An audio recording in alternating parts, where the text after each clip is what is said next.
La Biblia enseña que la oración del justo puede mucho. Dios escucha la oración de un pueblo que se humilla, de un pueblo que le cree, ¿verdad?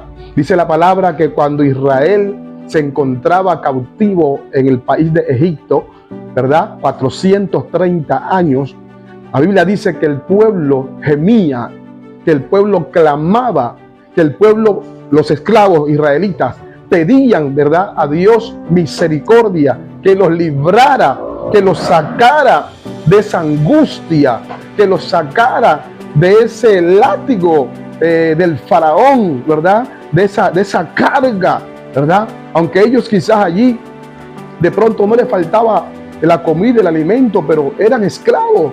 Entonces no hay nada más lindo que la libertad, ¿verdad? No hay nada más lindo que saber de que tú puedes hacer con tu vida lo que tú quieras en el buen sentido de la palabra, ¿verdad? A que tengas de pronto a alguien sobre tu cabeza que te atormente, que te obligue a hacer lo que tú no quieres hacer. Así estaba el pueblo de Israel, hasta que Dios le escuchó. Dios oyó el clamor de este pueblo. Es ahí donde Él levanta a Moisés, ¿verdad? Levanta a este libertador que para ese entonces, después de los 430 años que el Señor había profetizado a Abraham, le dijo: ciertamente tu descendencia será cautiva, pero después de los 430 años yo mismo voy a descender y los voy a librar, ¿verdad?, con mano fuerte y con brazo poderoso. La Biblia dice allí en Éxodo, ¿verdad?, los primeros capítulos, que Moisés, el cual era príncipe en Egipto, era hebreo, pero usted conoce la historia, ¿verdad? La hemos visto en las películas, en las redes sociales, ¿verdad? Moisés era hebreo, pero estaba como príncipe porque la hija del faraón lo había adoptado y lo estaba criando como un hijo.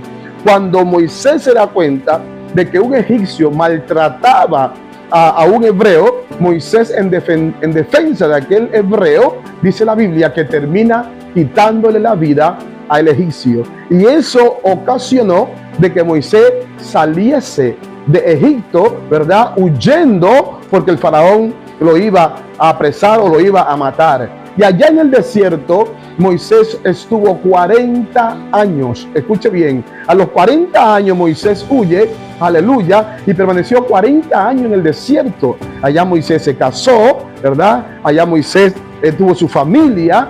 Y la Biblia dice que cuando él estaba cuidando las ovejas de su suegro Jetro, allá en el monte Oreb, el Señor se le revela, el Señor se le manifiesta, aleluya, a través del ángel en una llama, en una zarza ardiendo. Y dice que Moisés, al ver la zarza, se asombró y dijo: voy a acercarme a ver por qué causa la zarza no se consume. Para Moisés era normal observar a una zarza ardiendo en el desierto a causa del calor, de la alta temperatura. Pero lo que no le fue normal a él era que la zarza no se consumía, ¿verdad? Estaba acostumbrado a ver zarzas consumirse, pero esta zarza no se consumía. Y eso le llamó la curiosidad, eso le llamó la atención, y Moisés se acerca y dice: voy a ver por qué causa no se consume esta zarza. Y cuando él se acerca, Dios le habla, aleluya, porque todo aquel amigo, hermano, que se acerca a la presencia de Dios,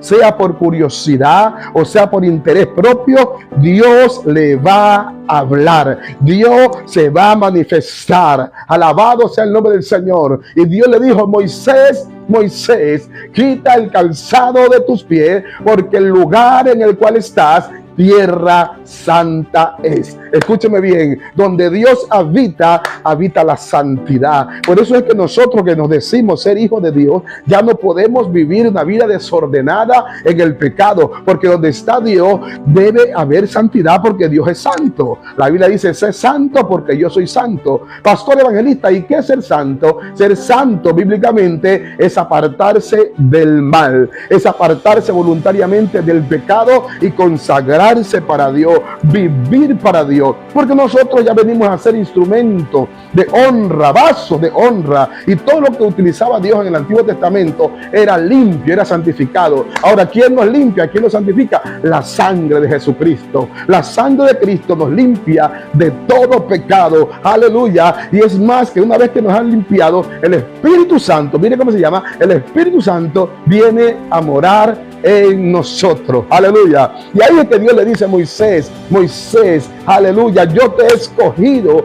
a ti para que vayas y libertes a mi pueblo del yugo del faraón. Y Moisés le dijo: Señor, pero yo soy tartamudo, no tengo facilidad de palabra, envía a otro. Y él dice: no, Moisés, tú eres el elegido, tú eres el escogido. ¿Por qué? Porque Moisés quizá miraba su limitación, ¿verdad?, en el hablar. Aunque Moisés era preparado, era un hombre intelectual, era un guerrero, pero aleluya, su falencia era que no se podía expresar bien. Y Dios le dijo a Moisés: ¿quién hizo la boca? ¿Acaso yo no fui quien hizo la boca? Así que ve, porque yo te voy a usar a ti y a tu hermano Aarón. Tú serás como Dios para él y él será profeta en tu lugar. Aleluya. Y así se fue. Escúchame bien, amigo. Así se fue Moisés. Ves que estaba en Egipto, aleluya, mostró Dios sus prodigios, sus señales, porque aún el mismo pueblo de él, los ancianos, no querían creer,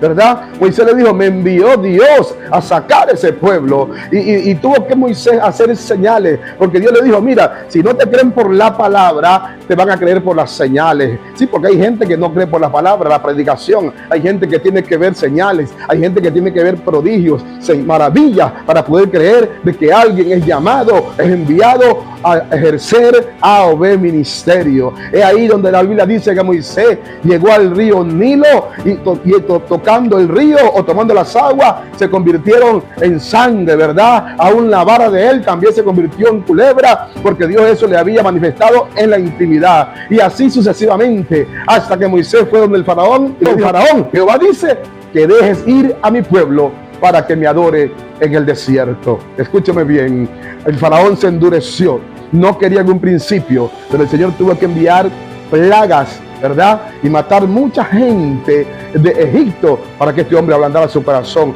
Porque hay personas que no escuchan a Dios por las buenas, escuche, sino que lo obedecen por las malas. Cuando de pronto se quedan sin trabajo, cuando de pronto viene la enfermedad, o quizás viene una muerte de un familiar, la gente se humilla. Pero Dios no quiere matar a nadie, escúchame bien, Dios no quiere enfermarte. Dios quiere que usted que me está escuchando, aleluya, en esta hora, escuche la voz de Él y la obedezca, que decida, que determine consagrarse a Él, vivir para Él y hacer su voluntad. No sea que le acontezca como el profeta Jonás, que por no hacer la voluntad del Señor en un principio terminó dentro del vientre de un pez, ¿verdad? Y después tuvo que hacer la voluntad de Dios después de ese proceso, aleluya. Entonces, ¿qué es lo que le quiere decir? Que no importa lo que usted esté atravesando, no importa la aflicción, querido hermano, querido amigo, Dios escucha el clamor. Fue el clamor de los israelitas, fue el clamor de los hebreos que hizo que Dios se levantara de su trono e hizo que Dios escuchara. Dice que Dios vio y Dios escuchó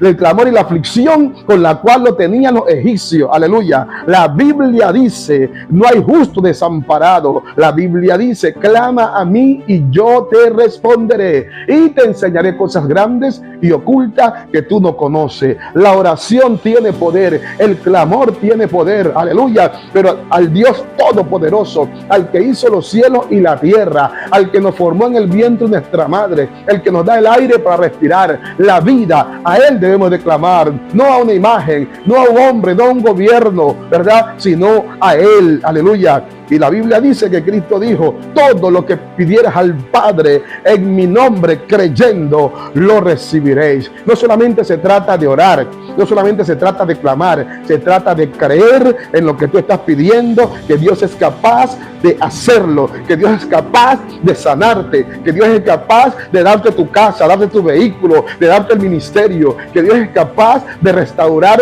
tu matrimonio, de liberar a tu hijo, querido amigo, amiga, hermano, que está en los vicios, en las drogas, en la delincuencia. Dios es capaz de hacerlo, porque para Él no hay nada difícil, no hay nada imposible. Jeremías dice: ¿habrá algo difícil para mí? Dios a través del profeta, no hay nada. Aleluya. Clama a mí y yo te responderé, dice el Señor. Entonces el clamor, la oración es importante. En otra ocasión la Biblia dice que cuando Cristo desarrolló su ministerio allá en las tierras bíblicas, se sube a la barca para cruzar el lago de Genesaret, el mar de Galilea, ¿verdad? Y de pronto el Señor se echa a dormir. Escúcheme bien, se echa a dormir. Y de pronto una tormenta se levanta tan fuerte en media travesía, de tal manera que los discípulos se asustaron. Hombres que eran de la mar, pero se asustaron, pensaban que se iban a ahogar. Y empezaron ¿a qué? A clamar, a pedirle al Señor. Y le decían: Señor, Maestro, levántate que perecemos, levántate que nos vamos a ahogar. Y el Señor se levanta y les dice esta palabra: ¿por qué teméis, hombres de poca fe?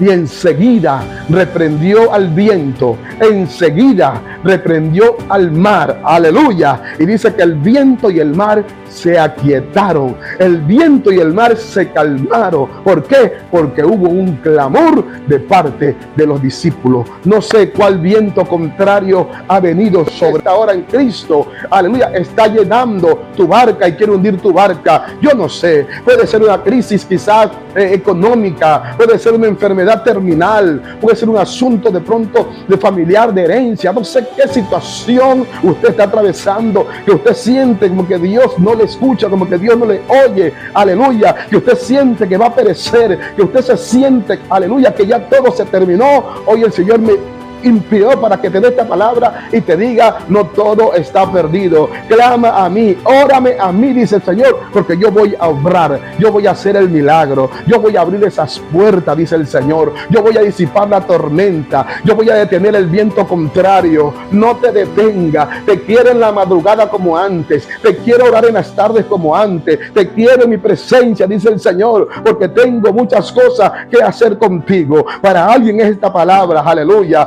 Para alguien Dios está hablando. Dice el Señor: vuelve al principio, vuelve a lo que hacías antes. Hay gente que me está oyendo que antes oraban más de 1 hora, 2, 3 horas en la presencia del Señor. Hoy no oran ni 10 minutos porque las tormentas han sido tan fuertes, el viento les ha hecho retroceder, han perdido la intimidad, han perdido la comunión. Pero hoy es el día, dice el Señor, que quiero que te levantes. Hoy es el día, dice el Señor, que quiero que te levantes, porque tú eres un guerrero, eres una guerrera, eres un soldado de mi reino, dice el Señor. Vamos, esfuérzate y sé valiente. No temas ni desmayes, porque yo estoy contigo todos los días, donde quiera que tú vayas, dice el Señor. Yo estaré contigo todos los días hasta el fin del mundo. Él está allí en tu barca, aunque parece que está dormido, aunque parece que no está escuchando, pero Él está allí, porque nada se le escapa de sus manos. Él tiene el control. Él tiene el control.